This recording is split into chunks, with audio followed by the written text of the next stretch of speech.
G'day and welcome to Black Dog Motorsports YouTube channel. I'm Mark. In today's video we'll be fitting some extension cables to the dampener adjusters on the MCA Red Coil-overs fitted to the rear of the BRZ.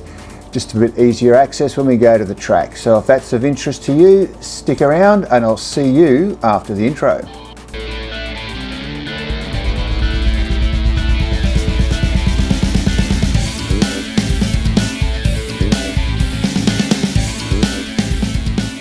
The dampener adjuster for the MCA Red Coil-over fitted to the left rear of the BRZ with the trim removed. Now, as you can see, it's really easy to get to when there is no trim in the car. However, this is a daily driver as well as a track car, so it needs to be more easily accessible. So in that vein, I'm going to remove that, fit an extension cable that allows adjustment without removing the trim of the vehicle. However, allows you to remove the trim of the vehicle if you need to without removing the adjuster. So sounds complicated, it isn't really. I'll just zoom in a little bit.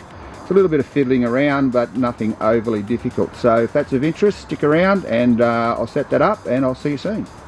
I've just placed the trim back in the car loosely. There's no clips holding it in at this stage. I just wanted to give you a bit of an idea of where the trim actually sits in relation to the adjuster and why I'm actually fitting the extensions. Now, if you just lift that up, I don't know if how well it's going to come up on the video, but you can see that's the standard or the supplied adjuster right there. And if we just punch a bit of a hole in here, may have to put a little slit through here so that when this is installed, it will come through the trim, or rather through the slide, if that makes any sense.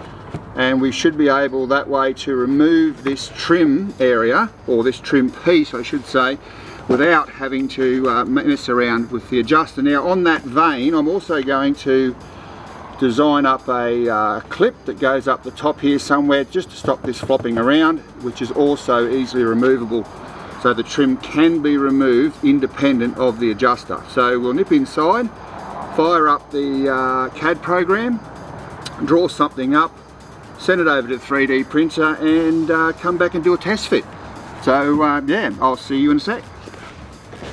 So once the trim is removed, you can see it's pretty accessible, so it's not a big deal to remove. You just need to grab the correct spanner. This is a 17mm. I think the AF equivalent's around 11/16, give or take.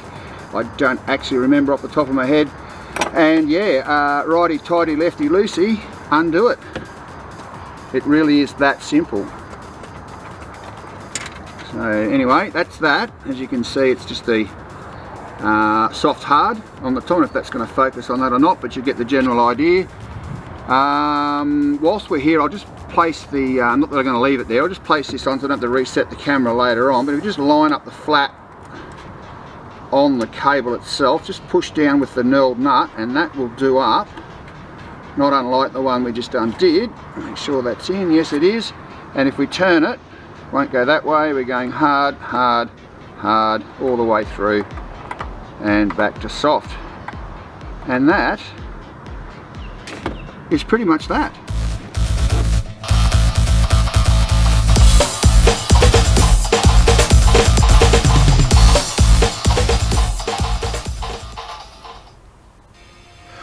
Okay, so what we have here is the clip that I've drawn up on the CAD program. This is, I'm using TurboCAD 19. You can use a free one if you wish, there's plenty out there.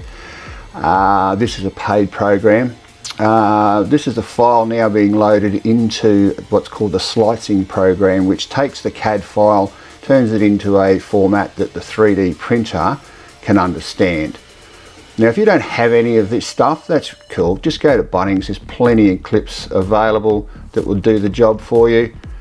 A bit of a glitch there, but oh well. Now, this is a 3D printer. It is an Ender 3 Pro with some modifications, silent stepper motor drivers, things of that nature. Now, as I say, I've only included this just for interest. If you've never seen 3D printer work before, this is sort of the process. You draw the item that you like on a CAD program, save it, convert it into a file format that a printer can understand, and then you physically send it to the printer. Now, I'm printing this for those that do have one, 80% infill, using PLN eSun eSun PL8 Plus, which is fairly strong and has better temperature resistance than PLA. And there we have it, there's our part.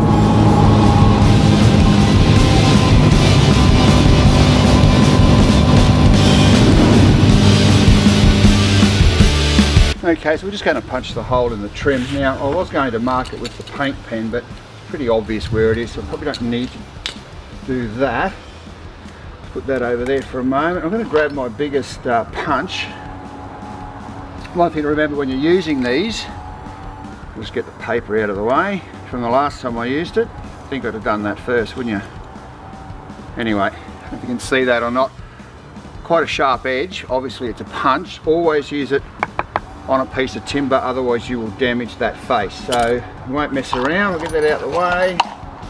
We'll get our piece of trim, try and do this so you can see. Get him on the timber. Hole was round about in the middle there somewhere. So about there. And punch it through. Not quite, nearly. Maybe if I hit it instead of tapping it, we'd be right, but I'll just get a better angle on it. There we go. Like that. Get our scissors. Now these are just some Trojan work scissors. I think I got them for super cheap auto, something like that. So quite sharp. Get a rough angle, and I'm going to go straight up the middle. Just like that. So that should sit something like that. Let's put it in the car, see how it went.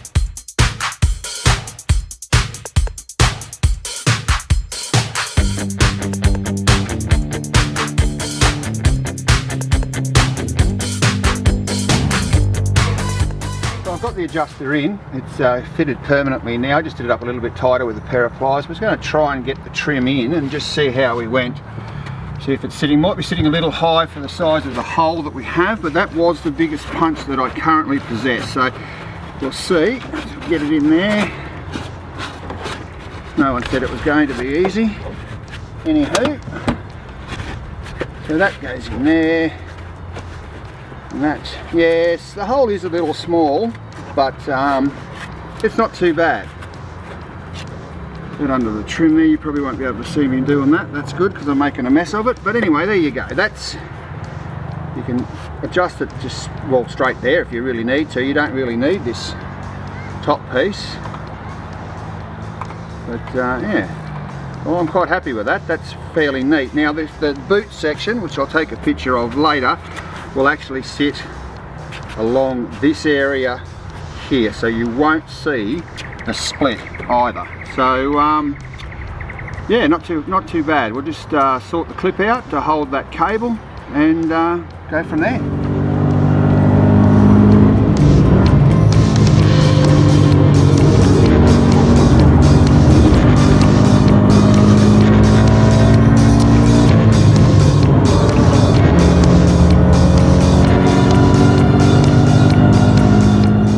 The trim's still in place, got the adjuster obviously. So this is the little completed bracket. It doesn't want to go in. There we go. Try and keep it somewhere where the trim is reasonably flat. Somewhere about there.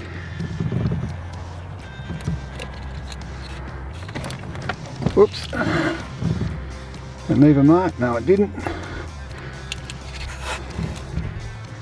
Typically.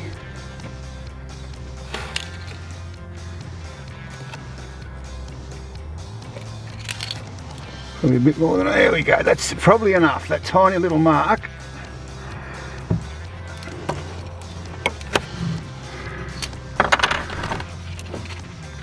Righto. Now, as with the holes we punched in the trim for the actual cables themselves, it's going to do the same thing here for the clips. Make sure that's correct. One, I'm going to paint these before I fit them permanently, but we'll just pop that in there, get a bit of an idea how it's going to look. Just put these little T ones on for now, just for picking the process up.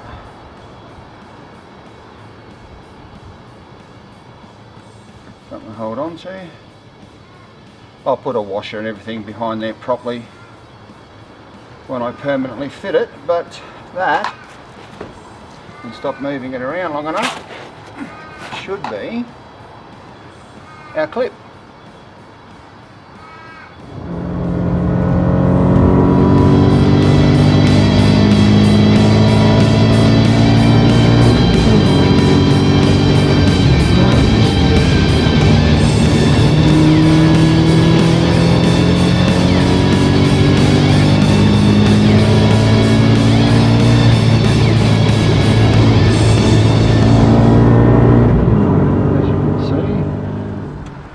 Trim's all back in,